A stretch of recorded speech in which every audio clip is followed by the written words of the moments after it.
of you may already have your own cue stick, but what I'd like to do now is I'd like to show you some elements of buying a cue if you don't have one, or if you already have one and you want to look for another one. So let's just show you a few elements to look for when you're trying to purchase a cue stick. Basically on the table we have two cues. One is just kind of a plain cue stick. It doesn't have a lot of fancy inlay or anything to it. And the other one is one of the more exotic cue sticks with special inlays and woods.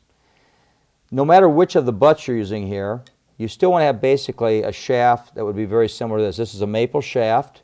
This is a very solid, hard wood. There are some soft woods in the game called ramen wood. You don't want to get those, but you want to have either a maple shaft like this, or you want to have maple wood that's covered with fiberglass. So let's just say, for instance, in a Q-Tech version. You also have out here the tip. The tip in most cases should be anywhere from a hard to a medium hard tip, usually made out of leather. There are some tips that are made out of phenolic, but for beginning cue sticks, you want to generally stay with a leather tip. Then as you come back to the joint of the cue stick, basically these have what they call collar rings on them. Those will help preserve the wood. When you break, it has a tendency for the wood to split. The collar has a tendency to preserve the wood around the joint area. And basically that's going to be the same on all cue sticks you look at.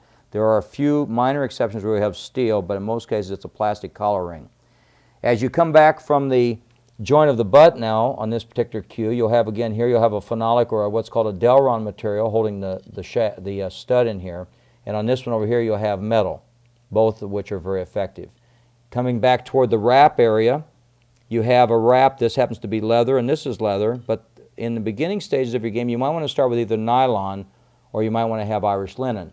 Leather has a tendency to absorb some moisture, and Irish linen actually absorbs the most moisture in your hands. So if your hands perspire a lot, you might want to consider going to an Irish linen wrap. And then on the very back end of the cue stick, you'll have a bumper down here, which is designed to create a vibration inhibitor to your cue. In other words, when you take your cue stick and put it on the floor, this helps absorb some of the shock so as to eliminate the back end of your cue splitting or cracking out. So this basically on this cue here is kind of a plain cue stick. This one on the left here has a lot more inlays and it runs a lot more expensive range of styles. So in other words, this cue might range anywhere from $700 to $1,500. This one would range anywhere from $75 to $150. So these are just a few examples of some of the things to look for when buying a cue stick.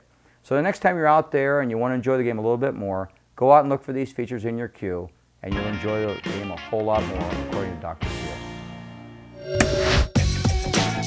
You're looking for a great way to have fun, meet new people, and play some pool. Join an APA Pool League today. Visit us online at poolplayers.com.